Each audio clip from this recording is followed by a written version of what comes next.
Well, hello everyone. And I want to first of all, a couple of thank yous. Thank you to Simon for that kind introduction. For those of you who don't know, the TFA, the Freedom Association, is a really worthwhile organisation. They aren't a party political organisation, but they do promote all the things I think most of us really care about: freedom of speech, democracy, open dialogue and debate, and national sovereignty. Great organisation, highly recommended. I think it would be not an exaggeration to say that without Simon particularly support, I wouldn't have continued in the world of politics. Some people might have said you're to blame, but it's been great. I also want to as well thank Lorraine and the team who's worked with her on getting the Brambles for tonight, and also for putting up with me and coming out on this dank Friday night after I've been away all week. And I want to thank you all for coming as well. It's not the nicest of nights, but I appreciate you coming. So we're talking about EU referendum, and of course the EU is all about trade, isn't it? Because that's what you're told. 3 million jobs, that's what it's about. You'd be mad to pull out. And listen to the CBI, listen to everyone, it's just about trade. And yet, when you talk about the EU, the range of topics that crop up show that that's an absolute lie. This project is not about trade. This project actually has never been about trade. If you look at the net result of many of the things that we get imposed on us by the EU, it's actually anti-trade. We could do all of the good things that we get through dealing with the EU by simple free trade agreements. Simple agreements could do it all. And if you're frightened about trade, because let's deal with this before we get on to some of the other things. If you're worried about the fact that if we regain our sovereignty and our democracy and make our own laws, if you're concerned that that's going to cost us all our jobs, I think there's only two people in this room whose jobs it would cost. Me and Jill. I'd be glad to get rid of it. Yeah, and we'd be delighted. The truth of the matter is that the EU hold back trade. And if you want to know why I come to that conclusion, ask yourself, the steel industry, with the high cost of production that goes on, why we've lost so many jobs in it. Yes, China's dumping steel, and by the way, the EU's done nothing effective to stop that. But also, with the green legislation that is imposed upon our manufacturers, you can't actually compete with China anymore. There's a company not too far from here that gets scrap metal and smelts it and turns it into steel bars. They go around in their trucks, they pick it up and they take it back in the furnace, and out comes your steel ingots.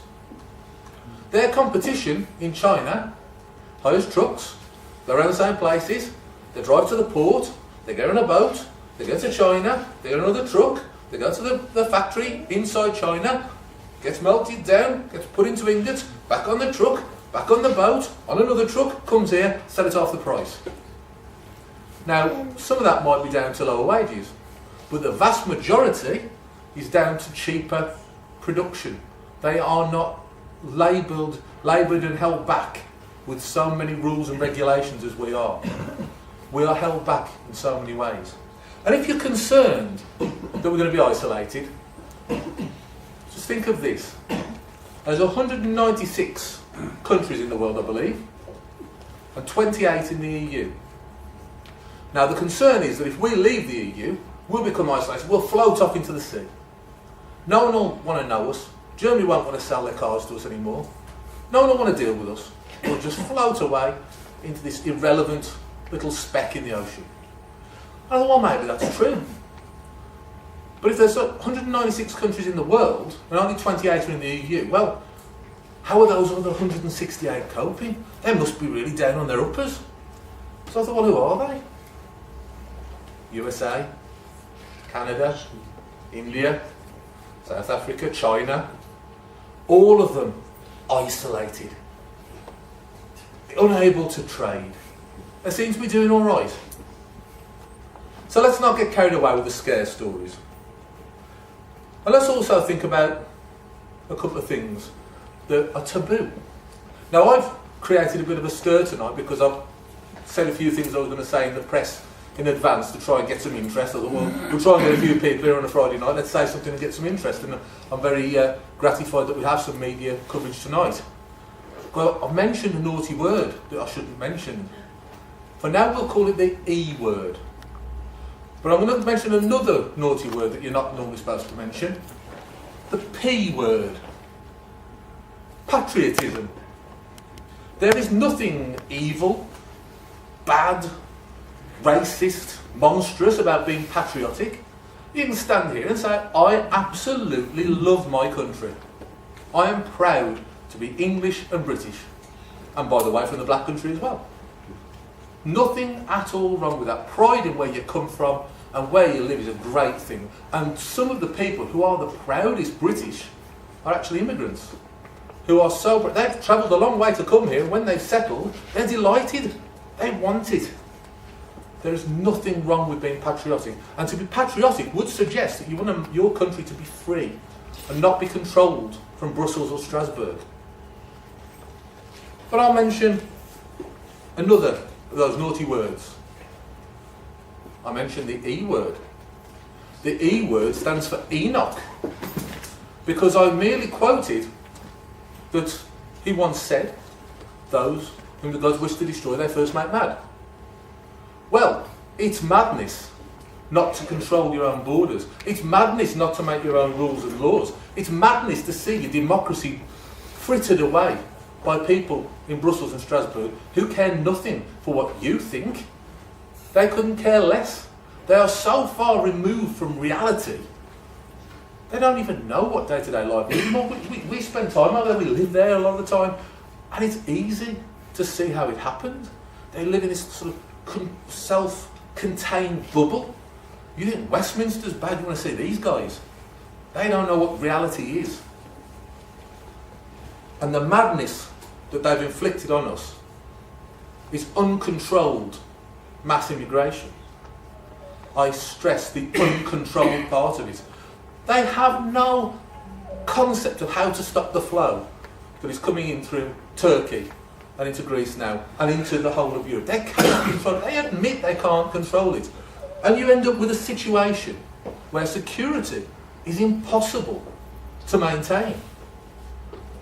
Ladies and gentlemen, recently, Kurds, brave Kurdish forces, liberated a town called Sinjar in Iraq. That was done with the help of Western bombing raids. In that town, they found 2 mass graves left there by ISIS. One was men, women and children, rigged with explosives, so that anyone who tried to see who they were and give them a proper burial would share the same fate. The other one was only women. Only women over a certain age. These were women who had been murdered because they were too old to be sex slaves.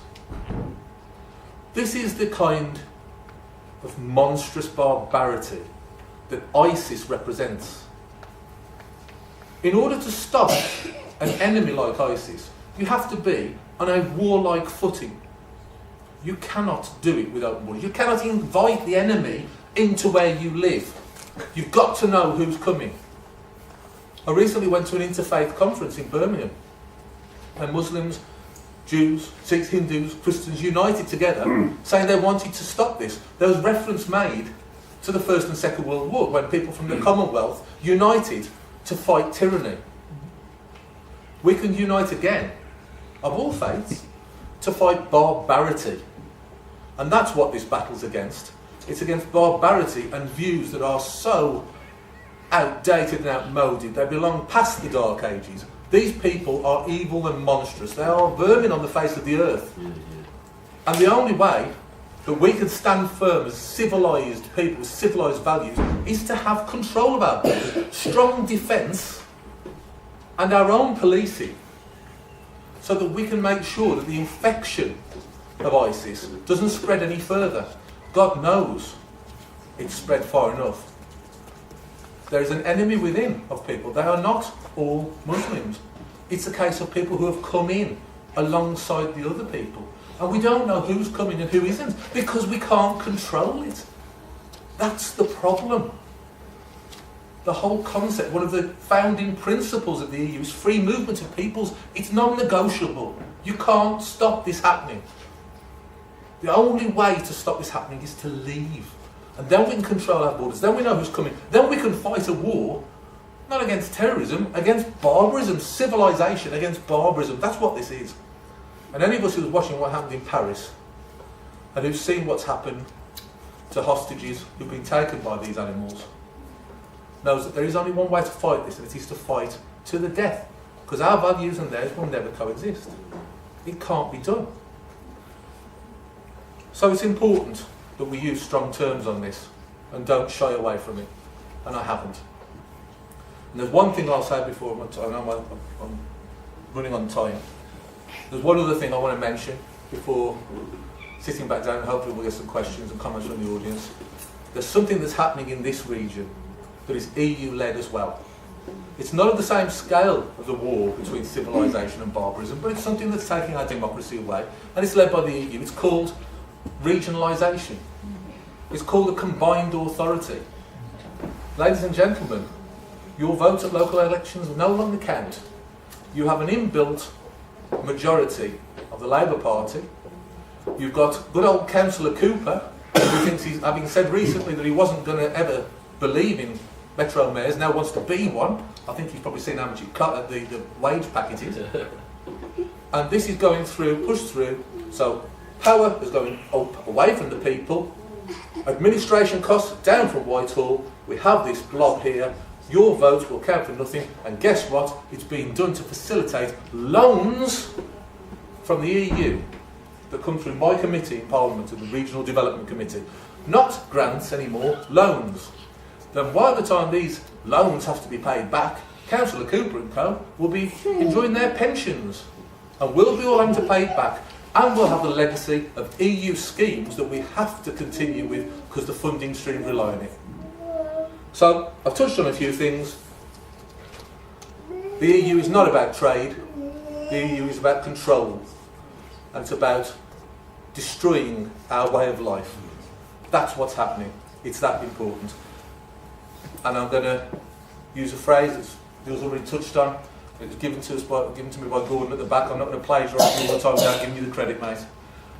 When we have this referendum, whenever the date of it is not going to be EU referendum day. It is going to be United Kingdom Independence Day.